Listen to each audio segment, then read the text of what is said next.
Katanya bahasa Indonesia, kata sesembahan bahasa Indonesia murni, itu produk Nusantara. Tapi kalau kata ilahi murni asalnya dari Al-Quran. Kenapa agama Anda justru cenderung ke Islam-Islaman daripada ke Indonesia-Indonesiaan? Padahal kitab saudara itu diterjemahkan ke dalam bahasa Indonesia, bukan ke dalam bahasa Arab. Kenapa? Ada apa? Dengan alasan, oh itu kan sudah di-Indonesiakan, menguntungkan bagi saudara, tetapi itu juga sama mencoreng wajah agama saudara. Masakan agama harus berdasarkan kamus Indonesia? Apa-apaan? Firman Tuhan berlandaskan kamus KBBI. Apa-apaan ini? Firman Tuhan itu kalam Tuhan yang tidak bisa berubah oleh bahasa manusia. Kalau Anda punya jati diri, kalau Anda mengakui kitab Anda firman Tuhan, mengakui kitab Anda kitab suci, jangan dinodai dengan KBBI, jangan. Karena kalau KBBI yang Anda gunakan sebagai patron, 10 tahun kemudian KBBI berubah, kitab Anda berubah lagi gitu. Jadi jangan dong, punya jati diri, apalagi berdialog dengan orang Islam. Tahu malu. Kata ilahi itu asalnya dari Al-Quran. Ilahin nas, nggak ada di dalam Bible, nggak ada.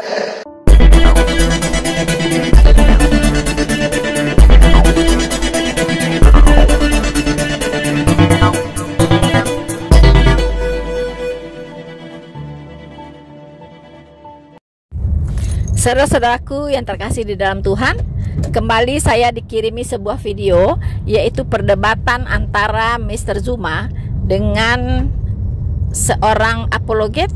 Kalau dari suaranya mungkin saya kira ini adalah Ibu Uti Watimena. Semoga saya tidak salah, tapi maaf kalau saya salah, karena tidak ada gambarnya ya teman-teman.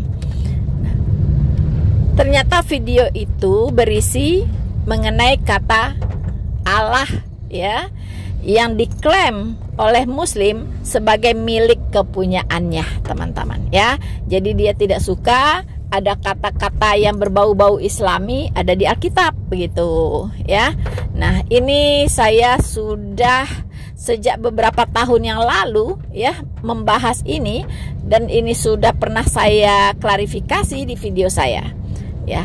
Untuk itu saya bagi video ini menjadi 2 bagian ya, dan kita akan tuntaskan ya tentang penggunaan kata Allah di dalam Alkitab.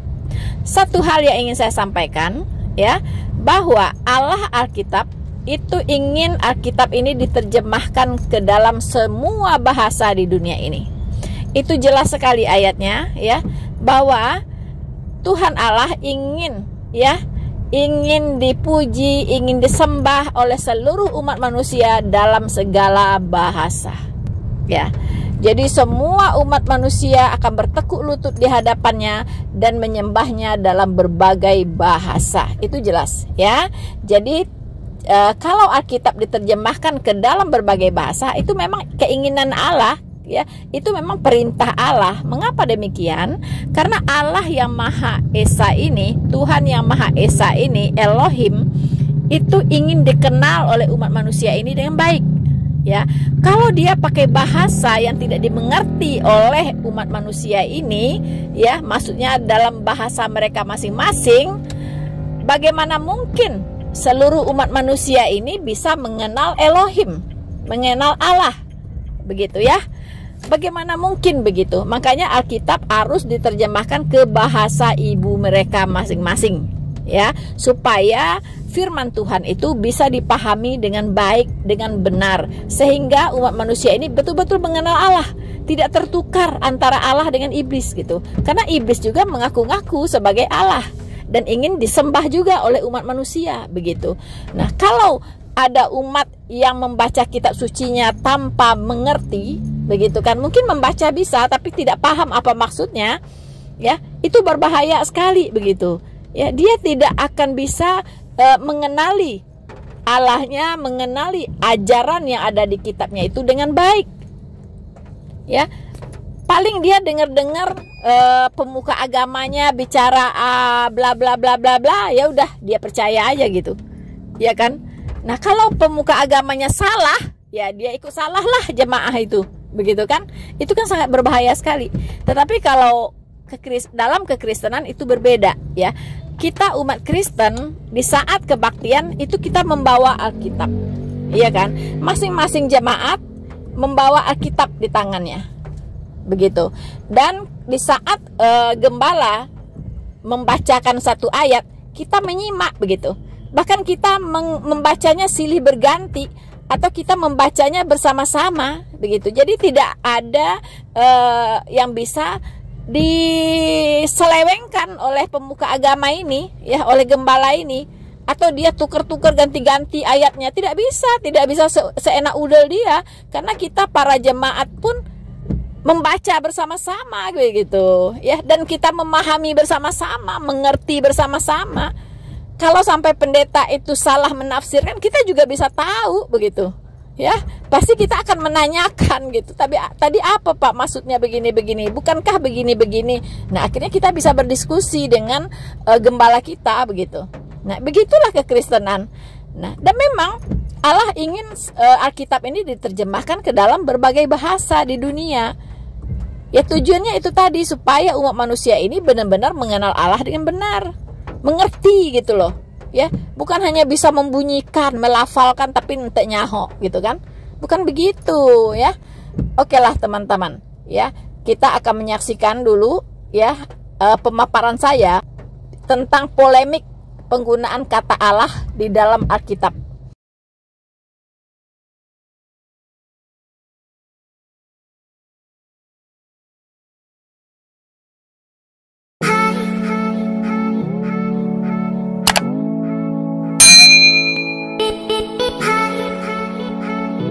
Kali ini teman-teman saya ingin mengklarifikasi kemelut ya, kemelut yang tidak kunjung usai teman-teman ya, perdebatan yang tidak kunjung usai, klaim mengklaim yang tidak kunjung berakhir ya, dari dua pihak, yaitu pihak Kristen dan Islam, terutama mengenai kata Allah teman-teman. Alkitab bahasa Indonesia yaitu menggunakan kata Allah ya sebagai sebutan untuk Tuhan pencipta langit dan bumi. Sementara Islam di kitabnya menggunakan kata Allah Subhanahu wa Ta'ala, itu adalah nama ya, nama dari Sang Pencipta ya, tentunya dalam versi mereka teman-teman. Nah, sementara di dalam kekristenan Allah itu bukan nama, tetapi itu adalah sebutan untuk Sang Pencipta. Namanya siapa? Namanya adalah Yesus Kristus, tentunya teman-teman. Ya, nah, saudara-saudaraku yang terkasih di dalam Tuhan, yang mengherankan,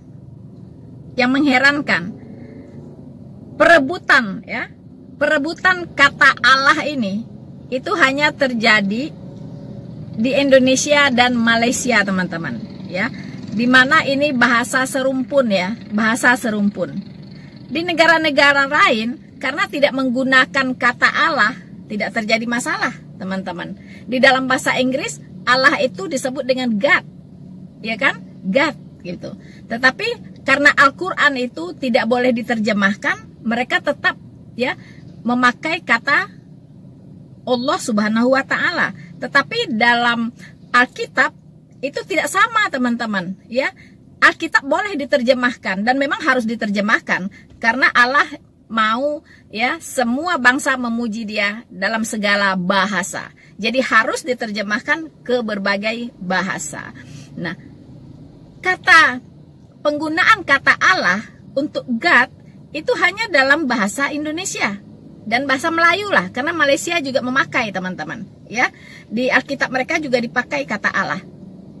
Nah, di Malaysia sendiri telah dibuat sebuah keputusan bahwa yang boleh menggunakan kata Allah itu hanya Islam.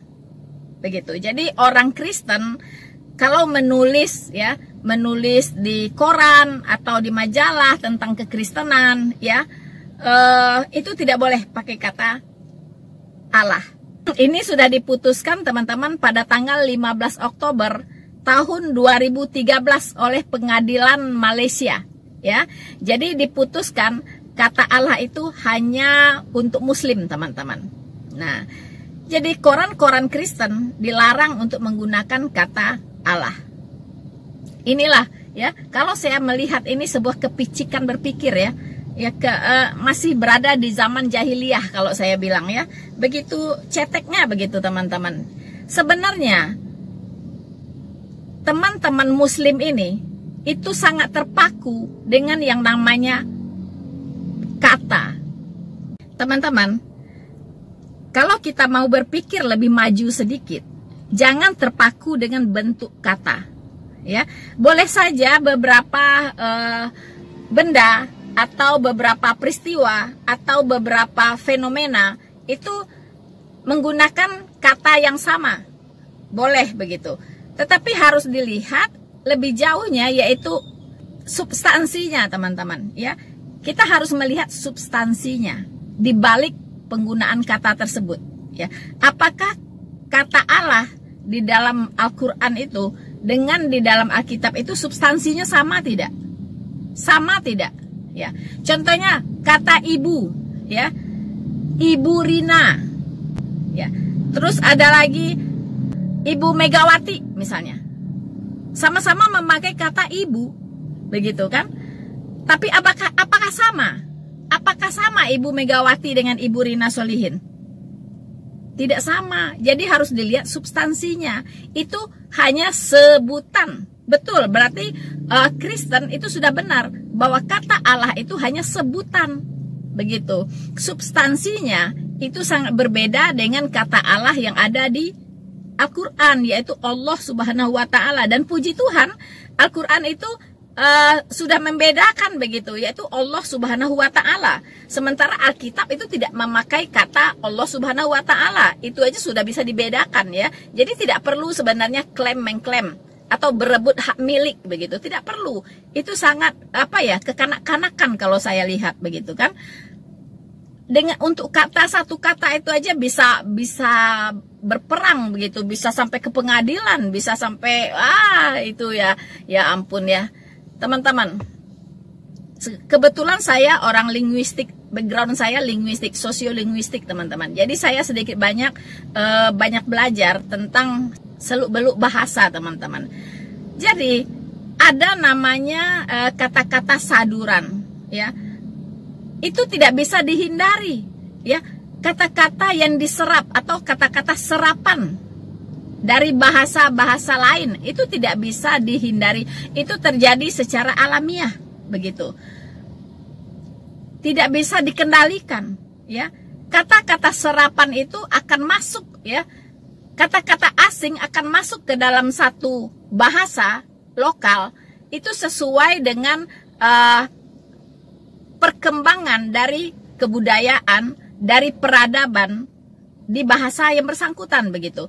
Kalau masyarakat di dalam pengguna bahasa tersebut sangat dinamis, ya kan, sangat dinamis, itu biasanya kecepatan masuknya bahasa-bahasa asing ke dalam bahasa lokal ini itu juga sangat cepat. Terutama yang menyangkut hal-hal yang di luar kebudayaan setempat begitu. Itu memang tidak ada padanan kata dari bahasa setempat ini untuk menyebut, ya, kebudayaan baru yang masuk ke dalam masyarakat tersebut begitu, teman-teman. Contoh, gelas. Gelas itu dari bahasa apa, teman-teman? Gelas itu dari bahasa Inggris, ya, diserap dari bahasa Inggris. Kata-kata dalam vocabulary atau perbendaharaan kata bahasa Inggris, gelas, teman-teman. Karena di Indonesia tidak ada penemuan kaca atau gelas itu adanya di Amerika gitu. Ya, orang-orang asing, orang-orang yang berbahasanya bahasa Inggris, itulah penemu gelas atau kaca itu, teman-teman. Iya kan? Nah, orang Indonesia tidak pernah menemukan gelas. Penemunya bukan dari Indonesia, bukan orang Indonesia, begitu. Nah, karena berhubung penemunya adalah orang yang pengguna bahasanya adalah yang menggunakan bahasa Inggris, maka Indonesia menyerap, ya, menyerap kata dari bahasa Inggris menjadi perbendaharaan atau untuk memperkaya bahasa Indonesia, yaitu jadi gelas, teman-teman. Ya, gelas. Nah, apakah orang Amerika atau orang Inggris boleh nggak komplain ke orang Indonesia? Balikin tuh, ya, kata-kata saya itu gelas, itu bukan bahasa kalian loh, itu bahasa saya, kata orang Inggris. Apa bisa begitu? Ya, dia Inggris mengklaim, boleh dong Inggris mengklaim itu kata gelas itu, ya, itu berasal dari bahasa saya, bahasa Inggris. Kenapa kalian curi-curi? Kenapa nyolong-nyolong kata-kata dari bahasa Inggris untuk memperkaya bahasa Indonesia? Bisa nggak seperti itu, teman-teman? Kalau diikutin cara berpikir Muslim yang tidak suka penggunaan bahasa kata Allah di dalam Alkitab, itu persis sama kalau orang Inggris protes kepada orang Indonesia tentang kata gelas. Dan banyak lagi kata-kata, ya. Mobil itu dari bahasa mana? Mobil itu dari kata mobile, teman-teman. Apakah ada bahasa Indonesia asli punya perbendaharaan katanya mobil? Tidak ada, begitu. Lalu mengapa ada dalam bahasa Indonesia mobil, motor? Itu dari mana? Itu adalah bahasa-bahasa serapan dari bahasa asing, ya, yang masuk ke dalam bahasa Indonesia atau diserap ke dalam bahasa Indonesia karena apa? Pengaruh peradaban, ya, pengaruh peradaban dari negara-negara asing, teman-teman. Begitu. Jadi itu tidak bisa dikendalikan, itu tidak bisa tidak bisa ditahan, dibendung, tidak bisa, begitu. Itulah namanya dalam ilmu linguistik itu ada fleksibilitas, ada perkembangan perbendaharaan kata. Jadi perbendaharaan kata dalam sebuah bahasa itu selalu bertumbuh, teman-teman. Semakin banyak, begitu.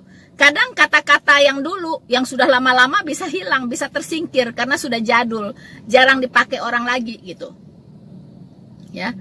Nah, sekarang muncul istilah-istilah baru, ya, sesuai dengan perkembangan dari masyarakat itu. Kalau masyarakat itu semakin maju, semakin beradab, ya, itu kata-kata baru banyak muncul. Nah, khususnya ini diserap dari bahasa-bahasa asing, karena yang peradaban ini rata-rata dibawa dari negara-negara asing yang memang sudah maju lebih duluan, teman-teman. Ya. Jadi nggak bisa begitu, ya.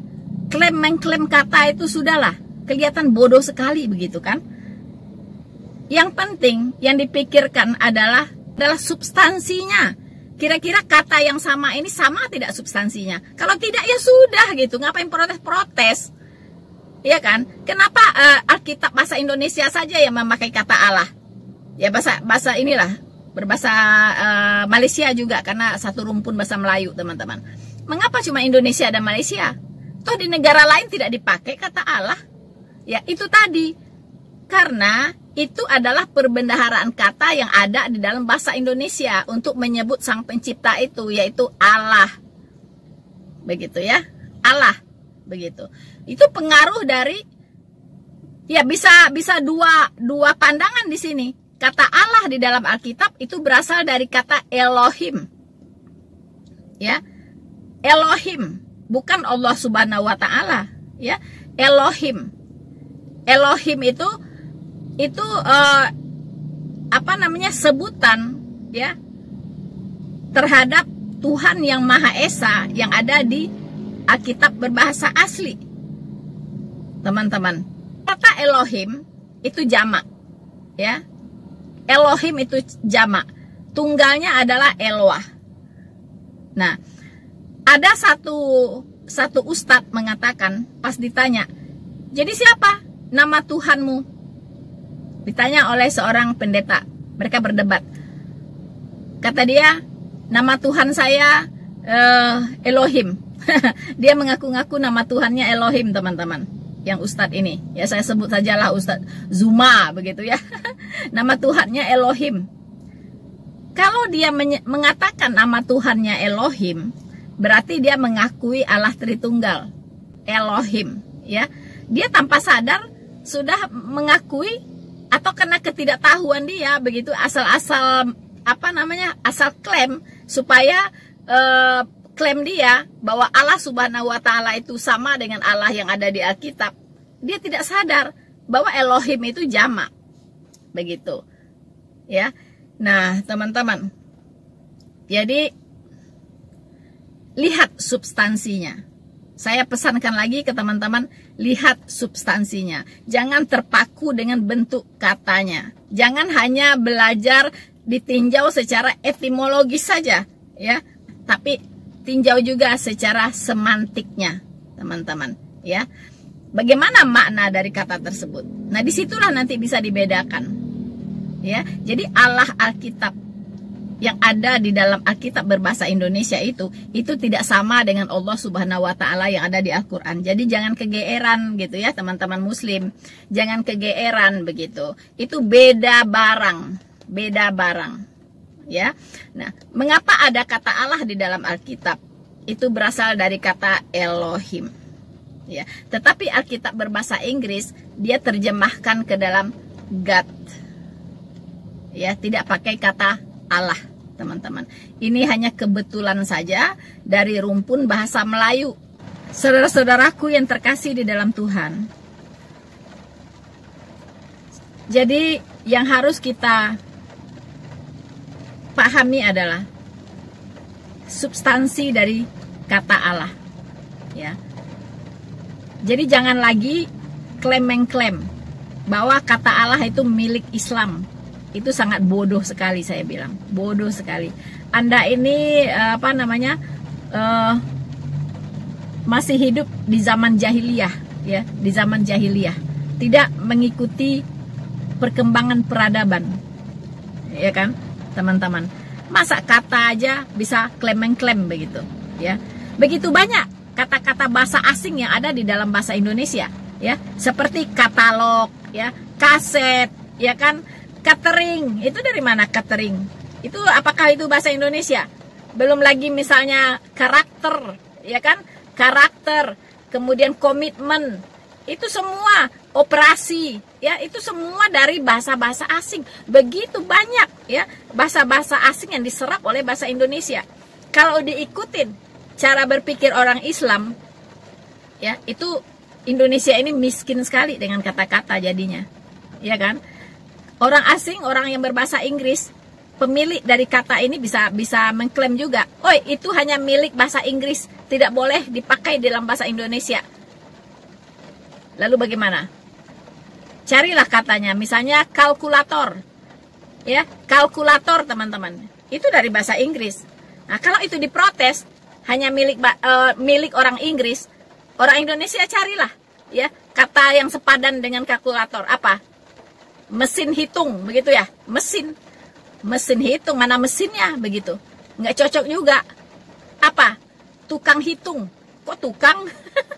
Tukang hitung, begitu, ya, apa ya, nggak lucu gitu, kalau tukang hitung apa orang ya, ya kan, tukang, begitu kan, apa yang cocok, coba dipikirkan, ada tidak yang cocok, ganti kata kalkulator. Ini orang Inggris mau protes nih, ya, mau disidang, mau dibawa ke pengadilan, ya. Orang Inggris protes bahwa kata kalkulator milik bahasa Inggris saja, tidak boleh dipakai oleh orang Indonesia, begitu, ya. Nah, bagaimana coba? Pusing nggak kalian? Pusing kan?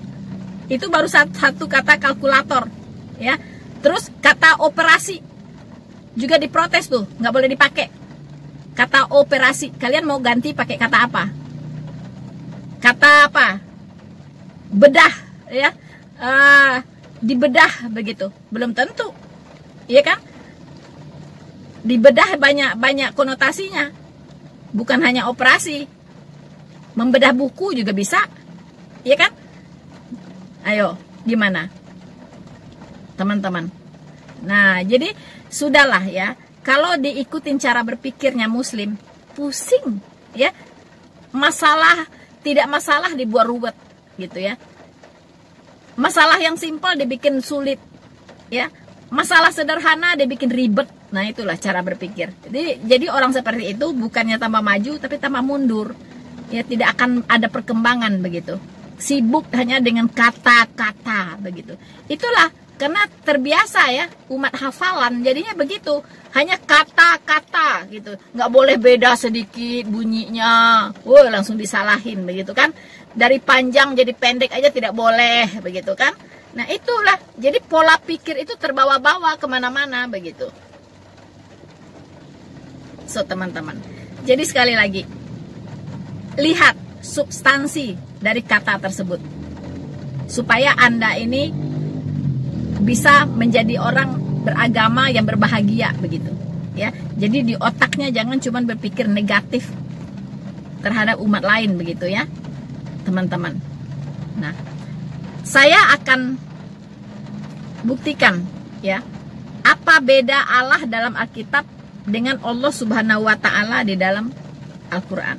Sedikit saja, hanya beberapa poin saja. Dengan demikian Anda bisa tenang bahwa Allah di dalam Alkitab tidak sama dengan Allah Subhanahu wa Ta'ala. Ya. Pertama, Allah Alkitab menyebut dirinya adalah penebus, menyebut dirinya sebagai juru selamat, menyebut dirinya sebagai Allah pencipta langit dan bumi dan satu-satunya, tidak ada yang lain, dan menyebut dirinya sebagai Allah Abraham, Allah Ishak, dan Allah Yakub, atau dengan kata Allah Israel. Baiklah teman-teman, untuk membuktikan itu, saya akan membacakan ya Yesaya 49 ayat 26. Dengarkan apa yang dikatakan oleh Allah Alkitab. Ya, silahkan Anda pikirkan teman-teman Muslim.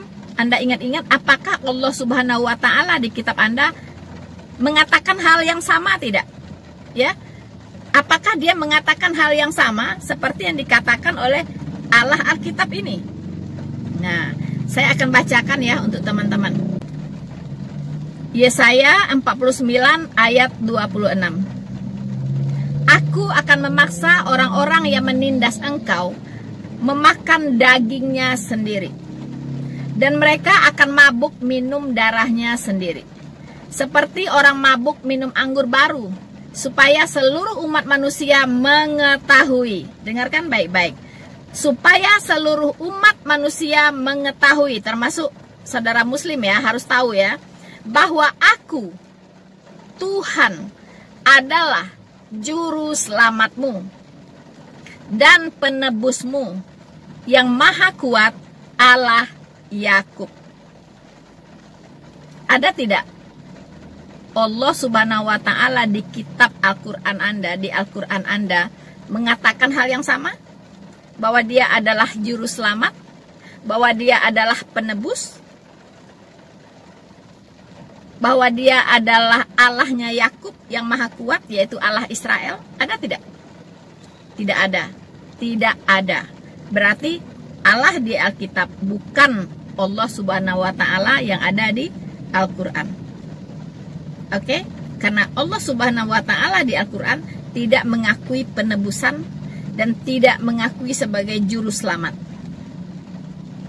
Teman-teman. Ya? Nah, oke. Saya akan bacakan lagi Yesaya 60 ayat 16. Apakah ini juga pernah dikatakan oleh Allah Subhanahu wa Ta'ala di Al-Quran Anda atau tidak? Yaitu, engkau akan mengisap susu bangsa-bangsa dan akan meminum susu kerajaan-kerajaan, maka engkau akan mengetahui bahwa akulah Tuhan, juru selamatmu dan penebusmu yang maha kuat, Allah Yakub. Diulangi lagi teman-teman. Di Yesaya 49 tadi, sekarang di Yesaya 60 diulangin lagi. Berarti ini sangat-sangat penting untuk diketahui oleh semua orang. Ya. Nah, karena tadi dikatakan, ya. Tadi dikatakan supaya seluruh umat manusia harus mengetahui ini. Bahwa dia adalah penebus, bahwa dia adalah juru selamat. Bahwa dia adalah Allah Yakub atau Allah Israel. seluruh umat manusia, termasuk muslim, harus mengetahui ini. Oke? Kemudian Yesaya 48, Yesaya 43 ayat 11 sampai 13. Dengarkan baik-baik. Apakah Allah Subhanahu wa taala, apakah Allah Subhanahu wa taala Anda yang di Al-Qur'an itu pernah tidak mengucapkan hal seperti ini, mengikrarkan dirinya seperti ini? Ya. Saya bacakan. Akulah Tuhan, dan tidak ada juru selamat selain daripadaku. Akulah yang memberitahukan, menyelamatkan, dan mengabarkan. Dan bukannya Allah asing yang ada di antaramu. Kamulah saksi-saksiku, demikianlah firman Tuhan. Dan akulah Allah. Juga seterusnya, aku tetap Dia. Dan tidak ada yang dapat melepaskan dari tanganku. Aku melakukannya, siapakah yang dapat mencegahnya? Inilah Allah Alkitab yang maha kuat. Ya, Dia menyatakan diri sekali lagi bahwa Dia berkata, tidak ada juru selamat selain daripadaku. Ya, akulah yang memberitahukan, menyelamatkan, dan mengabarkan. Apa yang dikabarkan teman-teman? Yaitu Injil. Ya, Injil sudah dikabarkan di kitab Yesaya oleh Tuhan Allah sendiri. Bagaimana Dia akan lahir? Bagaimana Dia akan besar? Bagaimana Dia melayani? Bagaimana Dia akan dibawa ke tiang salib? Bagaimana Dia mati? Dan bagaimana Dia bangkit? Semua sudah diberitakan di kitab Yesaya. Makanya dikatakan, akulah yang memberitahukan, menyelamatkan, dan mengabarkan. Teman-teman. Oke? Jadi ini tidak ada ya di kitab Quran Anda. Dan Allah Subhanahu wa taala Anda itu tidak pernah berkata tentang hal ini. Berarti Allah Alkitab jelas bukan Allah Subhanahu wa taala yang ada di Al-Quran. Beda substansinya. Nah, masih belum puas? Kalau masih belum, saya bacakan Keluaran 3 ayat 6. Lagi Ia berfirman, akulah Allah ayahmu, Allah Abraham, Allah Ishak, dan Allah Yakub. Lalu Musa menutupi mukanya sebab ia takut memandang Allah. So, teman-teman, Allah yang ada di Alkitab adalah Allah Abraham, menyebut dirinya Allah Abraham, Allah Ishak, dan Allah Yakub, dan menampakkan diri kepada Musa. Ya, lalu Musa menutupi mukanya sebab ia takut memandang Allah. Memang siapa yang memandang Allah, sinarnya yang begitu luar biasa, teman-teman, bisa buta. Ya, bahkan bisa mati kalau Tuhan menampakkan diri seperti apa adanya Dia. Makanya di Perjanjian Lama, Allah itu menampakkan diri ke para nabi itu dalam bentuk-bentuk yang lain, teman-teman, supaya bisa didekati, ya, bisa didekati, bisa dilihat. Kalau Dia menampakkan diri dengan bentuk aslinya, tidak ada yang bisa melihat, bisa mati siapapun yang melihat Dia, teman-teman. So, kemudian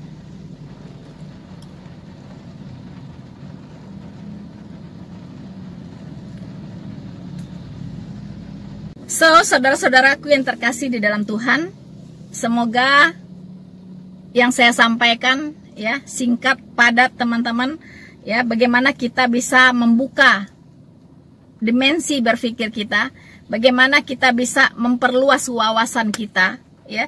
Jangan terlalu kaku dalam berpikir sehingga kita melakukan tindakan-tindakan yang seharusnya tidak kita lakukan, begitu, ya. Jadi berhentilah mulai saat ini mengklaim kepemilikan terhadap kata Allah, teman-teman.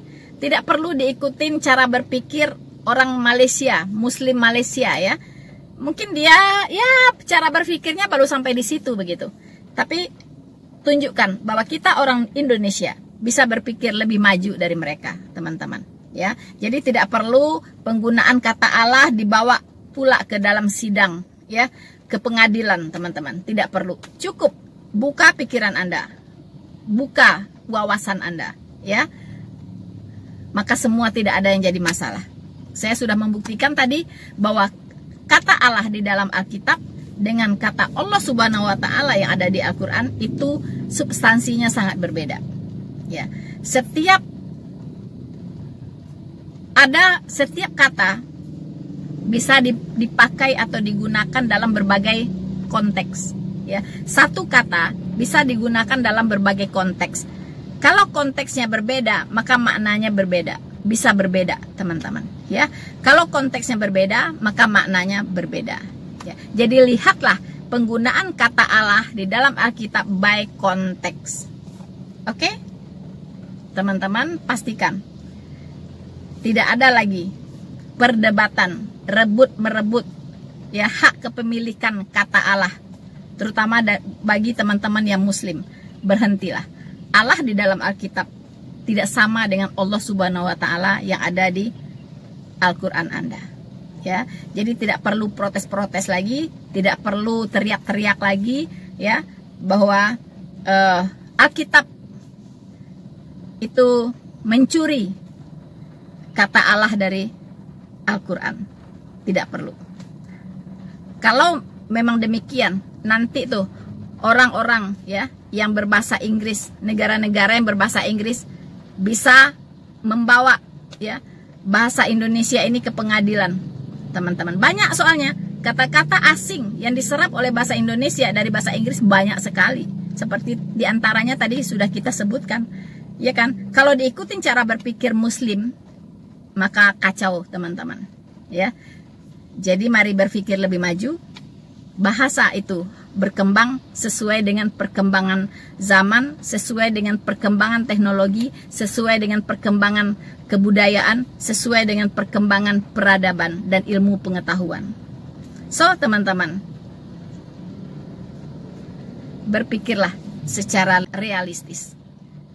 Seperti saya katakan bahwa bahasa itu bukan milik pribadi, ya. Tidak ada satu bangsa pun yang bisa mengklaim bahwa bahasa itu milik kepunyaannya sendiri. Tidak ada. Kenapa? Karena yang menciptakan bahasa itu adalah Tuhan sendiri, ya. Yang menciptakan begitu banyak bahasa di dunia ini. Dan itu milik Tuhan. Dan semua orang bebas untuk memiliki bahasa tersebut, boleh untuk mempelajari sebanyak-banyaknya bahasa tersebut. Saya akan bacakan tentang peristiwa Menara Babel, teman-teman, ya. Ternyata pada awalnya itu bahasa itu cuma satu bahasa, satu logatnya, teman-teman, ya. Sejak zamannya Adam, ya, sampai air bah surut, ya, sampai terjadinya peristiwa Menara Babel ini, itu satu bahasa semuanya, teman-teman. Hanya ada satu bahasa di bumi ini, satu bahasa dan satu logat, ya. Jadi belum ada bahasa Arab, ya, teman-teman. Ya, tolong Mr. Zuma dengarkan ini baik-baik, ya. Belum ada bahasa Arab. Bahasa Arab itu juga diciptakan oleh Tuhan, ya, oleh Allah, Jehovah, Elohim, ya. Nah, jadi jangan mengklaim itu milik Anda gitu. Baik, teman-teman, seperti apa sih peristiwa Menara Babel ini sehingga satu bahasa menjadi begitu banyak bahasa di dunia ini? Saya akan bacakan untuk teman-teman semua Kejadian 11 ayat 1 sampai 9. Adapun seluruh bumi satu bahasanya dan satu logatnya. Maka berangkatlah mereka ke sebelah timur dan menjumpai tanah datar di tanah Sinear. Lalu menetaplah mereka di sana. Ini adalah orang-orang yang berkumpul, ya, setelah air bah ini, teman-teman, ya. Mereka berkata seorang kepada yang lain, marilah kita membuat batu bata dan membakarnya baik-baik. Lalu bata itu dipakai mereka sebagai batu dan tergala-gala sebagai tanah liat. Juga kata mereka, marilah kita dirikan bagi kita sebuah kota dengan sebuah menara yang puncaknya sampai ke langit. Dan marilah kita cari nama supaya kita jangan terserak ke seluruh bumi. Lalu turunlah Tuhan untuk melihat kota dan menara yang didirikan oleh anak-anak manusia itu. Dan ia berfirman, Mereka ini satu bangsa dengan satu bahasa untuk semuanya. Ini barulah permulaan usaha mereka. Mulai dari sekarang, apapun juga yang mereka rencanakan, tidak ada yang tidak akan dapat terlaksana. Baiklah kita turun dan mengacau balaukan di sana bahasa mereka, sehingga mereka tidak mengerti lagi bahasa masing-masing. Demikianlah mereka diserakkan Tuhan dari situ ke seluruh bumi, dan mereka berhenti mendirikan kota itu. Itulah sebabnya sampai sekarang nama kota itu disebut Babel, karena disitulah dikacau balaukan Tuhan bahasa seluruh bumi, dan dari situlah mereka diserakkan Tuhan ke seluruh bumi. Saudara Zuma, ya, saudara-saudara Muslim semuanya dan saudara-saudaraku yang seiman, ternyata bahasa dari Allah bisa jadi ini bahasa dari sorga. Dan saya kira Adam dengan Allah juga berbicara dalam bahasa ini, yaitu bahasa Ibrani. Ya, itulah bahasa dari sorga. Dan bahasa Ibrani ini kemudian di peristiwa Menara Babel, Tuhan menciptakan banyak bahasa-bahasa di dunia ini. Untuk apa? Supaya orang-orang ini, manusia-manusia ini bisa berserak ke seluruh bumi, memenuhi bumi. Karena perintah Tuhan menciptakan manusia apa, teman-teman? Katanya penuhilah bumi. Ya, penuhilah bumi. Itu kata Allah. Ya, penuhi bumi dan beranak pinaklah, ya. Dan peliharalah alam ini begitu, ya. Dan Tuhan menciptakan manusia ini untuk beranak pinak, karena Allah sudah berjanji kepada Abraham bahwa dia keturunannya akan begitu banyaknya seperti pasir di laut. Jadi teman-teman, keinginan masyarakat yang hidup di Babel waktu itu, mereka tidak mau berpencar ke seluruh bumi, begitu ya. Jadi mereka membangun sebuah menara Babel yang tiangnya sampai ke langit katanya. Jadi kalau dimanapun kalian berada, ya tetap pulang lagi ke Babel gitu, berkumpul gitu, jangan mencar-mencar gitu kan. Jadi menara Babel itu dijadikan sebagai patok, ya, patok tempat mereka berkumpul kembali. Nah, itu tidak sesuai dengan rencana Allah, di mana Tuhan mau manusia ini memenuhi bumi begitu, ya. Akhirnya bahasa mereka dikacaukan sehingga satu sama lain tidak mengerti lagi, lu cakap apa sih lu, ya, lu ngomong apa sih, nggak nyambung banget gitu, ya. Akhirnya mereka pun berseraklah ke seluruh bumi, ya. Nah teman-teman, maka terciptalah sekarang begitu banyak suku bangsa, begitu banyak bahasa, begitu banyak dialek, begitu banyak logat dalam bahasa masing-masing. Ya, begitulah teman-teman, sedikit menambah wawasan kita semua, ya. Dan jangan lagi mengklaim bahwa satu bahasa tertentu itu milik Anda gitu ya. Malu-maluin dong, kok nggak malu gitu, ya kan? Bahasa itu ya Tuhan yang ciptakan. Kalau mau tahu bahasa Allah itu bahasa Ibrani, bahasa sorga itu ya bahasa Ibrani gitu. Itulah bahasa dari sorga, bukan bahasa yang lain. Ada satu hal yang ingin saya sampaikan kepada Mr. Zuma ini ya teman-teman ya. Pertama, Anda tidak bisa mengklaim bahwa bahasa Anda itu adalah milik, ya, Islam saja begitu. Karena bahasa ini Tuhan yang ciptakan, ya. Tuhan ciptakan berbagai-bagai bahasa itu di peristiwa Menara Babel, ya. Di peristiwa Menara Babel, di mana bahasa pada saat itu hanya satu, yaitu bahasa Ibrani, ya. Bahasa Ibrani.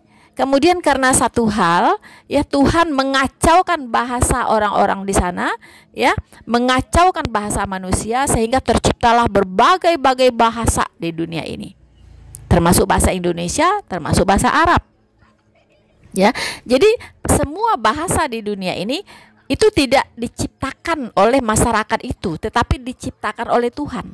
Dan Anda lihat keajaiban di dalam setiap bahasa, bahwa bahasa itu bisa dipelajari, ya. Bahasa manusia itu bisa dipelajari, punya kosakata, punya grammar yang tertentu, ya, punya aturan-aturan, kaidah-kaidah yang tertentu Bukan bahasa-bahasa yang kacau, balau, yang nggak jelas, bukan. Semua bahasa bisa dipelajari karena punya ketentuan, aturan, kaidah, grammar, ya, yang jelas, begitu. Ya, jadi Anda tidak bisa mengklaim bahasa Arab itu milik Muslim. No, nggak boleh seperti itu. Ya, bahasa ini milik Tuhan. Anda bisa menguasai 100 bahasa pun boleh, silahkan, begitu ya. Apa bahasa yang Anda kuasai, maka itulah bahasa Anda gitu. Ya. Nah, apalagi Muslim, Islam itu mana yang duluan ada? Duluan ada bahasa Arab atau Islam duluan atau Quran duluan gitu. Ya. Duluan bahasa Arabnya ada, mana yang lebih duluan ada? Bahasa Arab atau Quran dan Islam ini yang duluan ada? Pasti bahasa Arab dulu, lebih dulu ada gitu kan.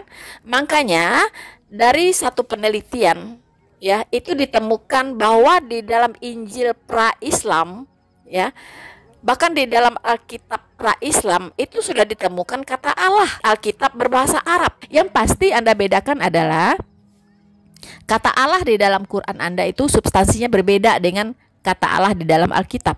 Ya. Allah di dalam Alkitab itu secara etimologis berasal dari kata Elohim, ya, Elohim, begitu. Nah, sementara kata Allah di dalam Al-Quran Anda yaitu Allah Subhanahu Wa Taala itu adalah sembahan bangsa Arab, ya, sembahan bahasa Arab yang memang sudah ada juga sebelum pra-Islam, ya. Makanya namanya ayahnya Muhammad itu adalah Abdullah, artinya pelayan Allah, abdi Allah, ya kan? Nah, jadi sebelum Al-Quran dan Islam ada, di Arab pun sudah ada kata-kata Allah gitu. Nah, di dalam Alkitab berbahasa Arab pun sudah ada, cuma beda substansi, ya kan? Nah, ini harus tahu gitu. Ya, jadi mainnya kurang jauh Anda ini, ya, kurang jauh Anda ini mainnya. Oke? So, teman-teman, semoga dengan pemaparan saya ini bisa membebaskan kita dari perhambaan kebodohan. Ya, bersama saya Noverina Solihin. Tuhan Yesus memberkati kita semua. Maranatha.